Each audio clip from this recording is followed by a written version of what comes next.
मुझे पता है कि आप सभी लोगों को ब्लीच बहुत अच्छे से करनी आती होगी और आप मार्केट से ब्लीच लेके आते हो और कर लेते हो। बहुत आसान है ब्लीच करना, लेकिन यहाँ पे बहुत सारी गलतियाँ करते हो आप जिस पे आपने कभी ध्यान नहीं दिया। तो स्वागत करती हूँ आपके अपने यूट्यूब चैनल पलव दी वर्ल्ड में। तो यहाँ मैं बताऊंगी सही तरीका कि किस तरह से ब्लीच करनी चाहिए। और यहाँ पे मैंने ली है डायमंड फेयरनेस स्किन ब्लीच, और इसका जो एक्टिवेटर होता है, एक्टिवेटर देख लो, इतना सारा एक्टिवेटर होता है, बट ये एक्टिवेटर इसके लिए इनफ नहीं होता है, ये कम पड़ जाता है लास्ट में जाके। इसलिए इस एक्टिवेटर का यूज़ करना भी बहुत ही ज़्यादा केयरिंग है, बहुत संभल के करना पड़ता है। सबसे पहले तो आप अपने बॉक्स को अनबॉक्स कर लीजिए, उसके बाद आपको ब्लीच ले लेनी है जितनी भी आपको, सपोज दैट आपको फेस पे लगानी है तो ब्लीच देख लीजिए कितनी लेनी है। लेकिन मैंने यहाँ पे ये ब्लीच ऐसी होती है कि ये बहुत ज़्यादा हो जाती है। देखो मैंने इतनी सी निकाली, मुझे लगा कि ये थोड़ी सी कम पड़ेगी तो मैंने थोड़ी सी और निकाल ली ताकि हमारी ब्लीच अच्छे से रहो और ब्लीच कम ना पड़े। तो यहाँ पे क्या हुआ, अब देखो मैं आपको एक्टिवेटर दिखाऊंगी कि हमें कितना एक्टिवेटर करना होता है। लेकिन एक चीज़ का याद रखिए, जब भी आप फेशियल या ब्लीच करते हो तो आप बॉक्स वगैरह उसी टाइम क्लीन कर दीजिए, जो भी गंदगी फैलती है उसी टाइम साफ़ कर दीजिए। और यहाँ पे देखिए मैंने यहाँ पे जो ब्लीच ली है इसमें अब एक्टिवेटर मिलाना है। देखो मैंने आपको समझाने के लिए यहाँ पे एक्टिवेटर लिया है। ये एक बटन है, बटन के ऊपर देखिए एक्टिवेटर मैंने कितना लिया है, एक चुटकी से थोड़ा सा ज़्यादा लिया है। और ये हार्ड होता है, डायमंड की ब्लीच है तो डेफिनेटली हार्ड होती है। और अगर आपकी स्किन सेंसिटिव है तो अभी फर्स्ट टाइम में मैंने जितना एक्टिवेटर लिया था उतना ही डाले। तो इसको क्या करना है, हमें अच्छे से मिक्स कर देना है ब्रश की मदद से। यहाँ पे डायमंड ब्लीच में आपको फिंगर का यूज़ नहीं करना। ये बात मैं आपको बार बार समझाती हूँ कि अगर आप डायमंड ब्लीच में फिंगर का यूज़ करोगे तो इससे आपकी जो फिंगर है उसमें ब्लिस्टर्स आ जाएंगे, छाले वगैरह आ जाएंगी। तो मेरी स्टूडेंट आज ब्लीच कर रही थी और मैंने आज इनका टेस्ट लेना चाहा। तो हुआ क्या कि सबसे पहले क्लींजिंग की जाती है, आप सभी लोगों को पता है। और मैं यहाँ पे फेस पे ही ब्लीच कराऊंगी तो इसीलिए इन्होंने पूरे फेस पे क्लींजिंग करी है। देखो सबसे पहले तो ये कि हमें जो स्टेप करने होते हैं ना उन पे ध्यान देना होता है कि हमारे जो स्टेप होने चाहिए वो प्रॉपर वैसे ही होने चाहिए जैसे कि हम फेशियल में करते हैं।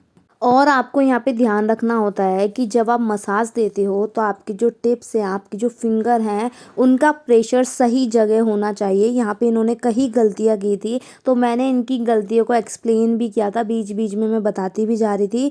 और बिगनर्स के लिए ये बहुत ज़्यादा ज़रूरी है, इसलिए वीडियो बहुत ही ज़्यादा इन्फॉर्मेटिव है, इसलिए फुल वॉच ज़रूर करें। क्योंकि देखो जब आप फिंगर का यूज़ करते हो तो आपको हमेशा ध्यान रखना है कि आपकी फिंगर ऐसे इरिटेटिंग नहीं होनी चाहिए। मसाज इस टाइप से होनी चाहिए कि आपके क्लाइंट को रिलैक्स महसूस हो और उन्हें अच्छा फील हो। ठीक है, तो यहाँ पे देखो स्टेप इनके बिल्कुल भी सही नहीं जा रहे थे तो इसलिए मुझे बार बार एक्सप्लेन करना पड़ रहा था। और ये बिगनर्स लोगों के लिए मैंने वीडियो बनाई है, जो कि मैं अपने स्टूडेंट को जब ऑब्जर्व करती हूँ तो मैं खुद देखती हूँ कि वो काफ़ी सारी मिस्टेक्स करते हैं। और यहाँ पे भी ये स्टेप प्रॉपर नहीं कर पा रही थी तो मैंने इन्हें एक्सप्लेन किया था। इसके बाद क्या करना है, आपको क्लिनजिंग को रिमूव कर देना है। ओके, तो स्टेप पे ध्यान रखना है। मैंने और भी वीडियोस में अपने प्रॉपर स्टेप बता रखे हैं कि किस तरह से स्टेप्स किए जाते हैं। इसको जब क्लीन करते हो तो टिश्यू थोड़ा वेट होना चाहिए। इसके बाद देखो लगाने का तरीका, जब आप ब्लीच लगाते हो तो आपको इस डायरेक्शन में लगाना होता है। लेकिन आप देखो ये किस तरह से लगा रही हैं, ये बिल्कुल ऐसे राइट शेप में दे रही हैं, ऊपर की साइड लगानी है, फिर इन्होंने ब्रश नीचे चलाने लग गई। तो ये गलती आपको नहीं करनी है। इसको लगाने का एक तरीका होता है और अगर आपको नहीं पता है तो प्लीज़ इसकी प्रैक्टिस कीजिए, क्योंकि आप ब्लीच एक बहुत बड़ा चैलेंज है, बहुत बड़ा टास्क है। अगर आपने सही नहीं लगाई, सही तरीके से नहीं लगाते हो तो आपके जो चेहरे की डायरेक्शन है वो कुछ अलग ही नज़र आने लगेगी। मतलब मैं एक्सप्लेन भी नहीं कर सकती कितना ज़्यादा। देखो हमेशा ब्लीच को इस तरह से लगाते हो, इतना जितना ये पास कर दिया है ना इतना पास नहीं करते हैं इसे, ये ध्यान रखना। इस तरह से जब भी आप ब्लीच लगाते हो तो आपको ध्यान रखना है कि ब्लीच आपकी आंखों से थोड़ा सा दूरी पे होनी चाहिए। और जो अपर लिप्स पे जब आप अप्लाई करते हो तो आपके लिप्स पर नहीं लगनी चाहिए। और बाय मिस्टेक लग भी गई है तो आप उसे रिमूव कर दीजिए तुरंत, क्योंकि लिप्स जो होते हैं बहुत सॉफ्ट होते हैं तो जलन जैसी परेशानी भी हो सकती है और फिर एलर्जी होने का भी डर रहता है। ठीक है, तो लिप्स पे एक शेप देनी होती है, जिस शेप में आपके लिप्स हैं उसी शेप में हमें लिप्स रखने होते हैं। और इसके बाद देखो हमें नोज़ पे किस तरह से लगाना है वो भी देख लो। मैं यहाँ पे एक्सप्लेन करती जा रही हूँ क्योंकि मेरी जो स्टूडेंट है वो बहुत मिस्टेक कर रही थी, पता नहीं क्यों कर रही थी यार। मैंने इतनी बार बताया है और मैंने ये भी कहा है अगर आपको नहीं समझ आता है तो वीडियोज़ में देखो और मुझसे बार बार पूछो। और मैं आप लोगों से भी कहती हूँ कि अगर आपको कोई भी कन्फ्यूज़न लगती है तो आप मुझे कॉमेंट कर सकते हो। मैं बाकायदा लाइव भी आती हूँ तो आप वहाँ पे भी कॉमेंट करके पूछ सकते हो। मुझे पता है ये बेसिक चीज़ है, ये सभी को लगता है कि हमें आता है, लेकिन यार जब करने के लिए बैठते हैं ना तो कहीं ना कहीं मिस्टेक्स होती हैं। तो ये जो छोटी छोटी मिस्टेक्स हैं ना ये आपको कोई नहीं बताएगा, लेकिन मैंने ये चीज़ें ऑब्जर्व करी है तो सोचा आपके साथ ये वीडियो ज़रूर शेयर करनी चाहिए। तो जब भी ब्लीच लगाते हैं ये तरीका होता है ब्लीच लगाने का जो कि बहुत ज़्यादा ज़रूरी है, आपको पता होना चाहिए। और जब भी आप ब्लीच लगाते हो तो ध्यान रखिए कि आईब्रोज पर नहीं लगनी चाहिए, आईलैशेस पर नहीं लगनी चाहिए। और काफ़ी लोग क्या करते हैं इसको पैक की तरह इस्तेमाल करते हैं, ये पैक नहीं होता है यार। तो इसलिए प्लीज़ इसको आँखों से बचा के लगाइए, मुंह के अंदर नहीं जानी चाहिए। और आप नेक वगैरह पे भी लगा सकते हो। वैसे तो नेक से बैक से ही स्टार्टिंग की जाती है, लेकिन यहाँ पे मैंने कुछ मिस्टेक्स ऑब्जर्व की थी इनकी जब ये ब्लीच कर रही थी, तो मुझे लगा कि ये वीडियो ज़रूर शेयर करनी चाहिए। और फिर मैंने ये ब्रश लिया और मैंने देखा कि कहाँ कहाँ ब्लीच रह रही है। तो इसी तरह से जब भी आप अपने क्लाइंट को सर्विस देते हो तो आपको ये चीज़ें देखनी होती हैं कि कहाँ कहाँ ब्लीच रह रही है, कहाँ ज़रूरत है। तो ये सारा काम देखने का आपका ही होता है, प्रॉपर सर्विस देना। और जब भी आप ब्लीच लगाते हो तो अच्छे से ब्लीच दिखनी भी चाहिए कि हाँ आपने ब्लीच लगाई है। अब हम 10 मिनट वेट करेंगे और फिर देखेंगे। जब भी हमारी ब्लीच इस टाइप से बबल्स छोड़ने लगती है ना उसके बाद हमें चेक करना पड़ता है। और जो लोग कहते हैं ना कि हमें 30 मिनट रखने 20 मिनट रखने, ऐसा बिल्कुल भी मत करना क्योंकि सारी ब्लीच का टाइम पीरियड अलग होता है। और यहाँ पे देखिए बबल्स हैं तो अभी मैं चेक करके दिखाती हूँ कि ये हुए हैं या नहीं। तो हमारी ब्लीच चेक करने का तरीका ये होता है कि आपको हल्की सी ब्लीच को हटा के देखना होता है। यहाँ पे जो आपके छोटे छोटे से रुएं होते हैं ना उनका जो शेड है, उनका जो कलर है वो ब्राउन कलर हो जाता है और हल्का हल्का गोल्डन नज़र आने लगता है। अगर ऐसा नहीं होता है, देखो मेरे चेहरे पे क्या हुआ कि अभी गोल्डन नहीं हुए हैं और मुझे बहुत ज़्यादा गोल्डन भी नहीं करने हैं, इसलिए आपको क्या करना है थोड़ी देर और वेट करना है। और उससे पहले आपको ये अपने ब्रश से, पूरे ब्रश से आपको अच्छे से ब्लीच को दोबारा से इस टाइप से रब कर देना है ताकि आपकी ब्लीच दोबारा से हो जाए। और जब ये आपको थोड़ी देर बाद फिर से चेक करना है, 5 मिनट बाद चेक कर सकते हो कि आपकी जो ब्लीच है वो हुई है या नहीं हुई है। देखो भाई ये एक मिनट, ये गलती आप लोग मत करना क्योंकि ब्रश को कभी भी इस तरह से नहीं चलाते हैं, ब्रश को हमेशा इस तरह से चलाते हैं।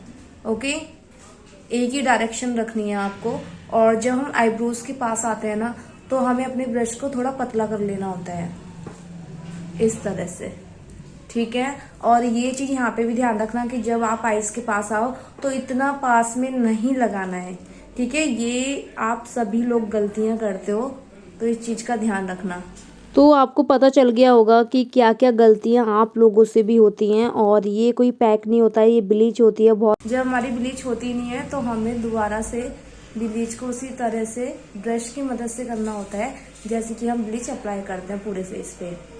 ओके, तो हमें इस तरह से अभी इसको क्या करना है 5 मिनट और वेट करना है। और उसके बाद देखना है कि हमारे जो ये यहाँ के छोटे छोटे से रूहे होते हैं ना वो अभी गोल्डन हुए हैं या नहीं हुए हैं। बहुत ज़्यादा गोल्डन नहीं करने, हल्का सा गोल्डन करना है। तो चलो 5 मिनट वेट कर लेते हैं और फिर देखते हैं कि ब्लीच का रिजल्ट क्या होता है। तो 5 मिनट बाद देखते हैं। तो हमने जब ब्लीच को हटाया तो देखा कि हमारे जो गोल्डन से हेयर थे, मतलब जो ब्लैक हेयर थे वो गोल्डन हो चुके हैं। और इसके साथ ही अब हम इसे रिमूव कर देंगे।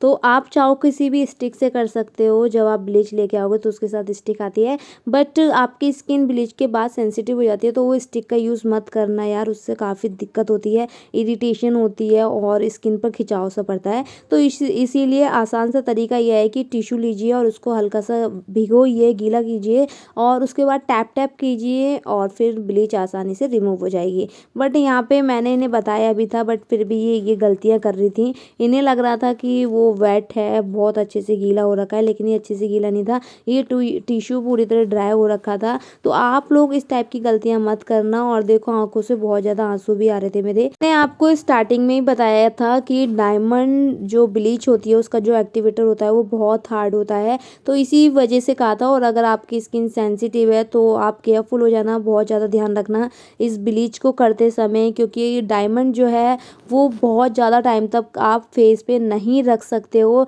इससे आपके चेहरे पे छोटे छोटे दाने भी देखने को मिल जाते हैं, इसीलिए इसका एक टाइम पीरियड होता है कि किस टाइम तक रखना है। तो यहाँ पे मैं आपको एक स्पेसिफिक टाइम नहीं बता सकती, क्योंकि सबकी स्किन अलग अलग टाइप की होती हैं। तो ये चीज़ें आपकी स्किन देख के ही बताई जा सकती है कि आपको ब्लीच कितने टाइम तक रखनी है। तो यहाँ पे देखो मेरी ब्लीच हो चुकी है और अभी ब्लीच ही ख़त्म नहीं हुई है, तो ब्लीच के बाद भी बहुत सारी चीज़ें रह जाती हैं। तो इसीलिए वीडियो को फुल वॉच ज़रूर करना, ताकि आपको पता चले कि सही तरीके से ब्लीच कैसे करते हैं। तो आपको सबसे पहले ब्लीच को अच्छे से साफ़ कर लेना है, क्लीन कर देना है, कहीं भी रहनी नहीं चाहिए क्रीम जो होती है ब्लीच की। ठीक है, तो यहाँ पे हमने ब्लीच को अच्छे से साफ़ करा। अब इसके बाद क्या करेंगे, हम कोई भी आप क्रीम ले लीजिए अगर आपके पास क्रीम नहीं है। वैसे तो यहाँ पे ब्लीच क्रीम का यूज़ किया जाता है, लेकिन अगर आपके पास नहीं है तो आप कोई भी मॉइस्चराइज़र वाली क्रीम ले लीजिए, उससे फिर फेस पे मसाज करनी होती है। ये मसाज सबसे बड़ा बेनिफिट तो ये देती है कि अगर आपके चेहरे पे किसी टाइप की इरिटेशन हो रही है या फिर ईचिंग हो रही है तो उससे रिलीफ दिलाती है। और सेकंड थिंग कि इससे मॉइस्चराइज़र मिल जाता है स्किन को, तो एक ग्लो भी बन के आता है। और थर्ड थिंग मैं आप सभी लोगों को बोलूँगी जो कि बहुत ज़्यादा ज़रूरी है, कि ये आपके फेस पे एक वाइटनिंग लेके आती है। और वैसे तो सभी को पता ही है कि ब्लीच से जितनी भी हमारे टैनिंग होती है और डस्ट वगैरह होती है वो सारी आसानी से रिमूव हो जाती है, लेकिन क्रीम करने से ये एक मॉइस्चराइज़र का क्लींजिंग का भी काम करती है। और इससे आपका जो फेस होता है वो एकदम ग्लोइंग हो जाता है, क्लीन हो जाता है। और सबसे बड़ी बात, अगर आपके पास टाइम नहीं है फेशियल या क्लीनअप के लिए तो आप ब्लीच के बाद क्रीम ज़रूर कीजिए, इससे आपके फेस पे ग्लो भी आएगा और ये स्क्रब क्लीनअप का भी काम करेगा। तो वीडियो पसंद आई हो तो प्लीज़ लाइक ज़रूर कीजिएगा। और अगर आप हमारे चैनल पे फर्स्ट टाइम विज़िट कर रहे हो तो चैनल को सब्सक्राइब कर लीजिए। और ध्यान रखिए कि जब भी आप स्टेप करते हो तो जो स्टेप्स हमारे फेशियल में होते हैं वही स्टेप रहेंगे। बस आपको ध्यान इतना सा देना है कि जो हमारे फेशियल्स में प्रेशर होते हैं, जो हम फोरहेड के पास देते हैं, अपने जॉ लाइन के पास देते हैं, इन सभी का ध्यान रखना है।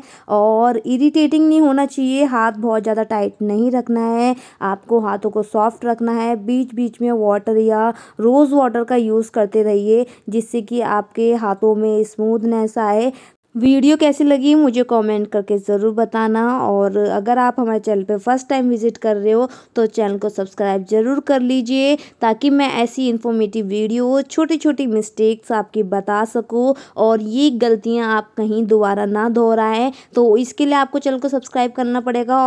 और अगर कन्फ्यूज़न है फेशियल स्टेप्स में तो बहुत सारी वीडियोस बना रखी हैं फेशियल के ऊपर, तो वो वीडियो ज़रूर देखिए, ताकि आपके लिए रहे हेल्पफुल और आप जान पाएँ कि सही स्टेप्स कैसे करने चाहिए। अरे अभी कहीं जाना नहीं है, वीडियो फिनिश नहीं हुई है अभी यार, रिज़ल्ट तो देखते जाइए। अगर आप यहाँ तक पहुँच गए हो तो रिज़ल्ट देखे बगैर बिल्कुल मत जाना, क्योंकि इसका जो रिज़ल्ट है, क्रीम के बाद जो रिज़ल्ट जो वाइटनिंग आती है वो गजब की आती है, जो एक्सप्लेन नहीं की जा सकती। देखो यहाँ पे आपको टिश्यू लेना है, उससे आपको क्लीन कर देना है, उसके बाद ऑटोमेटिकली आपकी जो वाइटनिंग है और जो भी आपकी डस्टिंग रिमूव हुई है उसके बाद जो आपका फेस ग्लो नज़र आएगा ना, वो असम होगा। तो थैंक्स फॉर वॉचिंग वीडियो, फिर मिलेंगे एक न्यू वीडियो साथ। तब तक बाय बाय, टेक केयर, अपना ध्यान रखिएगा। Have a good day guys.